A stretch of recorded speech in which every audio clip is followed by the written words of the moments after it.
সন্তানকে উত্তম আদব শিক্ষা দেয়া পিতা মাতার পক্ষ থেকে শ্রেষ্ঠ উপহার। কাউকে আদব শেখানোর সবচেয়ে ভালো সময় হচ্ছে শৈশবকাল। তাই সন্তানকে উত্তম আদব কায়দা শেখাতে, রুচিশীল ও মার্জিত করে গড়ে তুলতে আমরা নিয়ে এসেছি চমৎকার একটি সিরিজ, ছোটদের আদব সিরিজ। সিরিজটিতে রয়েছে মোট 10টি বই, যেখানে গল্পে গল্পে আদবের বিভিন্ন দিক ফুটিয়ে তোলা হয়েছে।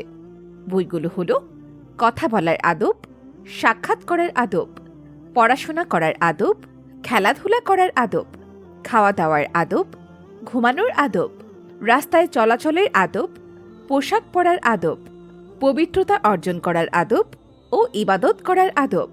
সিরিজটি সাজানো হয়েছে শিশুতোষ মন মানসিকতার চিন্তা করে, তাই জটিল শব্দ ও বড় কোনো বাক্য ব্যবহার করা হয়নি। সহজ এবং সাবলীল ভাষা ব্যবহার করা হয়েছে এবং প্রতি পৃষ্ঠায় রয়েছে মন করা ছবি ও দৃশ্য। আপনার সন্তানের আদব যেন সুন্দর হয়, সেই উদ্দেশ্যেই সাজানো হয়েছে সিরিজটি। তাই আপনার আদরের সন্তানকে ছোট থেকে আদব কায়দা শেখাতে, রুচিশীল ও মার্জিত করে গড়ে তুলতে তুলে দিন এই আদব সিরিজটি। বইগুলো পেতে এখনই অর্ডার করুন।